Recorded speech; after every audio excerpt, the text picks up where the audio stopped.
Olá pessoal, sejam bem-vindos a mais uma aula de Geografia. Eu sou o professor Thales, como todos vocês já me conhecem. Gostaria de saudar a professora Hilda Benta e o professor Elisvan, da sede do município. Então, pessoal, nós vamos iniciar a unidade 3, que tem como título Paisagens Naturais e Ação Humana. Vocês já podem estar analisando essa imagem. Eu coloquei a imagem que está no livro de vocês, da unidade 3, que é, gente, a imagem que mostra a Serra do Rio Rastro, né? Que mostra aí 284 curvas, né? Essa estrada tem 284 curvas. Ela tem uma extensão de 23 quilômetros e liga os municípios de Lauro Miller e Bom Jardim da Serra, no estado de Santa Catarina. Então, observando essa imagem, nós já podemos observar o que a gente vai estudar nesse capítulo, que é o relevo, que é o clima, que tem tudo a ver com a formação das paisagens. Então, essas paisagens naturais, os elementos naturais formam as paisagens, por exemplo, a vegetação, a hidrografia, o clima. Então, tudo isso vai fazer o relevo, vai fazer com que forme, né, essas lindas paisagens, né? E nós, seres humanos, temos essa interação e diretamente ligada, né, com as paisagens. Vamos iniciar. O capítulo 7, gente. Então, a unidade 3 ela já inicia com o capítulo 7. Então, tem como título Relevo e Clima. Então, nessa primeira aula, nós vamos falar sobre o relevo e continuaremos falando sobre o clima. Então, nós já podemos observar, né, o relevo que forma essas paisagens e que o clima está totalmente e diretamente ligado ao relevo. Então, nós podemos observar, são imagens diferentes. Então, a gente vê, né, e vamos entender os diferentes tipos de relevo e os diferentes tipos de clima existentes no Brasil. A dinâmica da natureza. Como é a dinâmica da natureza? A natureza é dinâmica e está em constante transformação.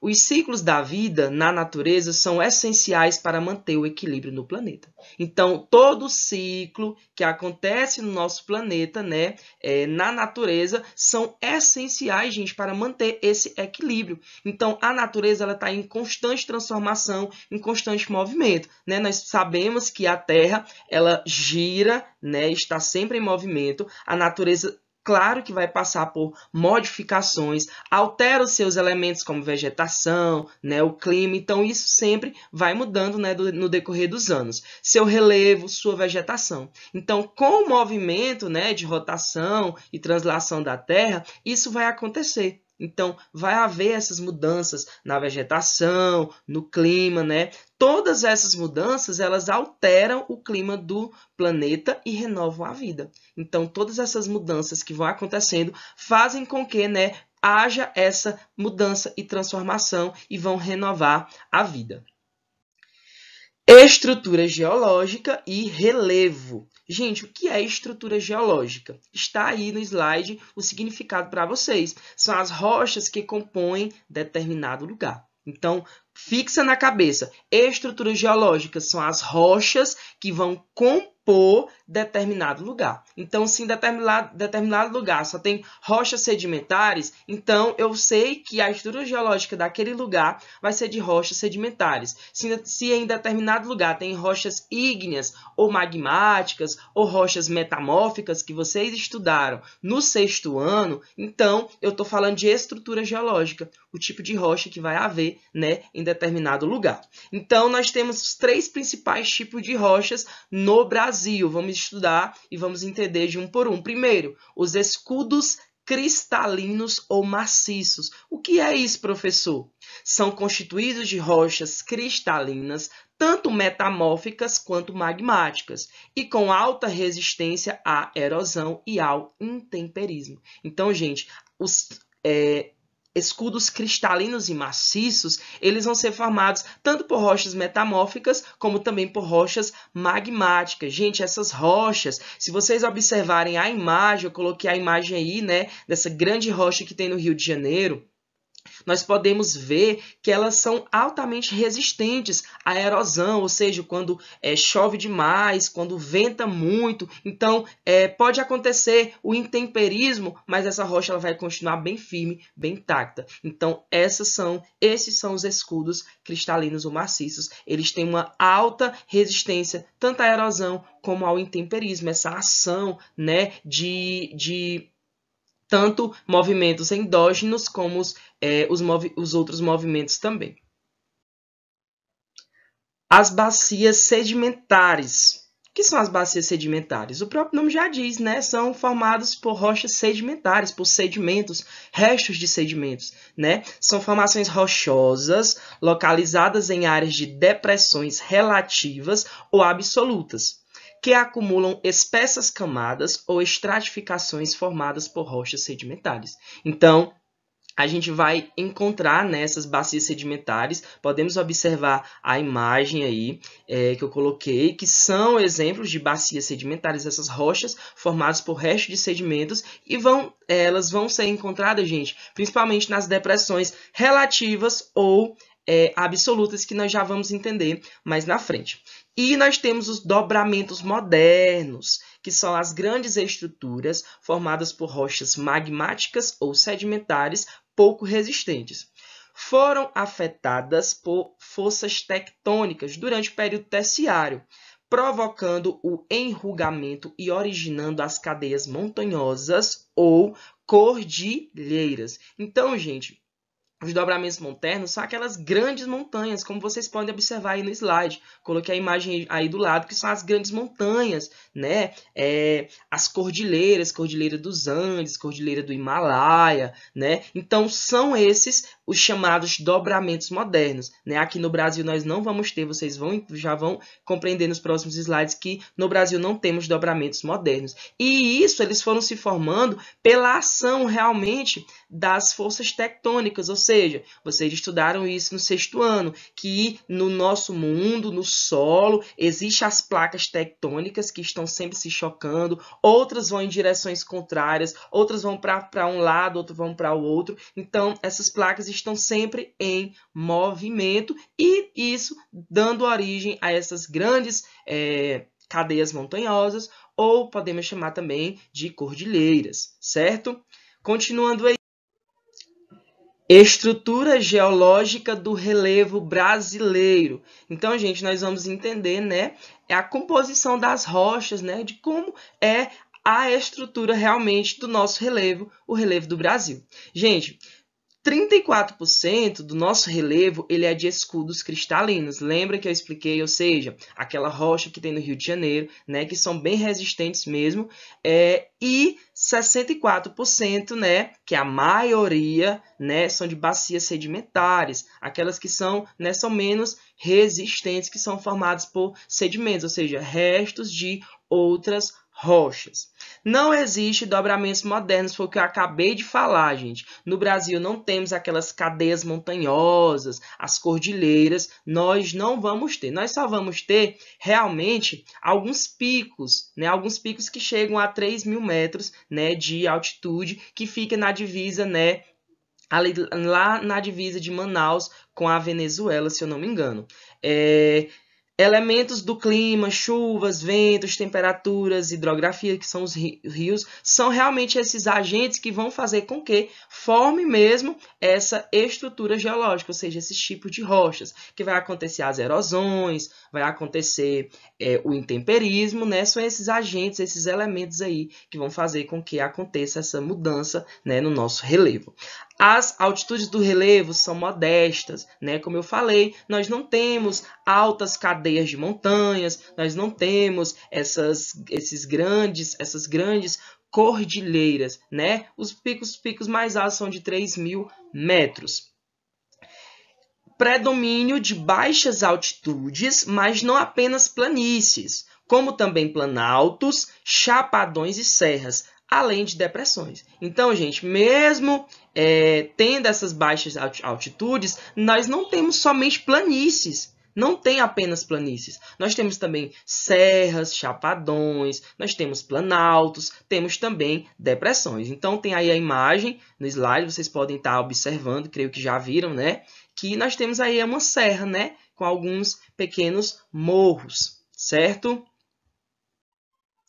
Principais unidades de relevo no Brasil. É agora que nós vamos compreender e entender, né, o que é cada unidade de relevo do nosso país. Nós temos aí, ó, de marrom mais escuro, marrom forte, né, nós temos aí as montanhas. Esse marronzinho meio laranja, né, a gente tem os planaltos aí no nosso slide, coloquei a imagem que está no livro de vocês para facilitar ainda mais o entendimento. A parte amarela nós temos as planícies e a parte verde aí que pega boa parte do nosso país, nós temos as depressões. Então esses são as quatro unidades de relevo que nós iremos compreender.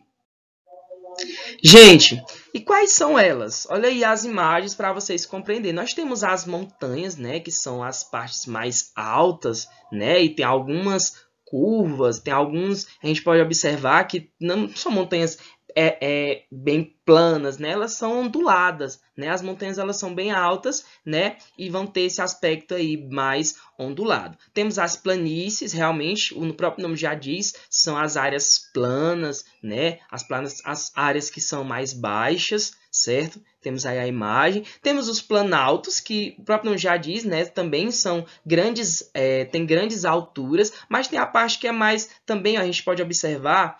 Vou ligar aqui a canetinha para vocês observarem. Ó. Essa parte de baixo que é plana, né? É plana também. Então, elas são planaltos, mas temos essa parte também que é um pouco plana. E temos as depressões, né? Que, como eu falei, nós temos as depressões absolutas, que elas são abaixo do nível do mar, né? Que no Brasil nós não vamos ter. E nós temos as depressões relativas, né? Que são acima do nível do mar, mas que são abaixo, né, das regiões que são vizinhas. Então, nós temos as depressões absolutas, que não vamos ter no Brasil, que é abaixo do nível do mar, não temos, e temos as depressões relativas, podemos observar, né, esse rio, né, a gente vê, depressões é realmente isso, gente, é ter esses grandes desníveis, esses grandes buracos, né, na região.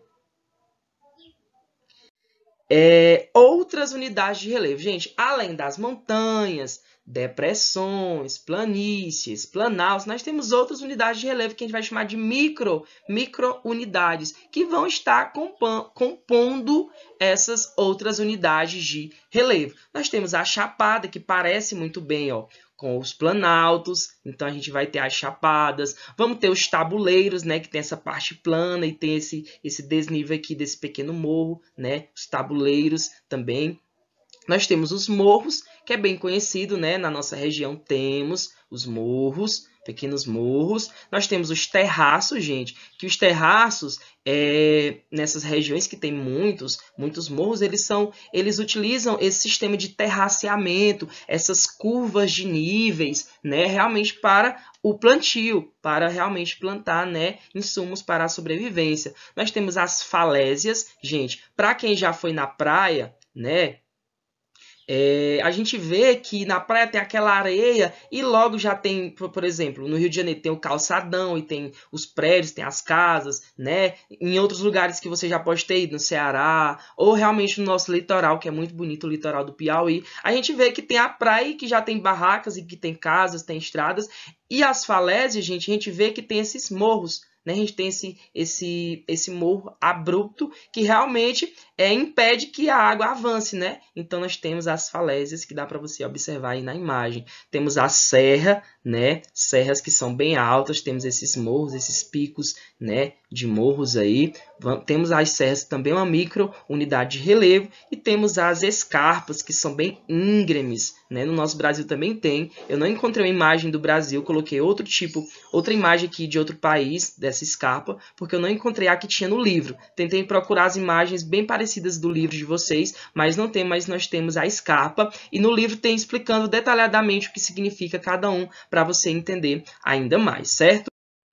O relevo e a sua importância. Gente, o relevo tem muita importância na nossa vida. Preste atenção. O relevo é importante para a sociedade, principalmente no que se refere a lazer e economia. Então, o relevo é super importante, tanto para as questões econômicas, como também para as questões de lazer, né? As praias, né? Algumas serras que dá para a gente visitar. Então, tem como a gente ficar muito ligadinho nisso, nessa importância do relevo.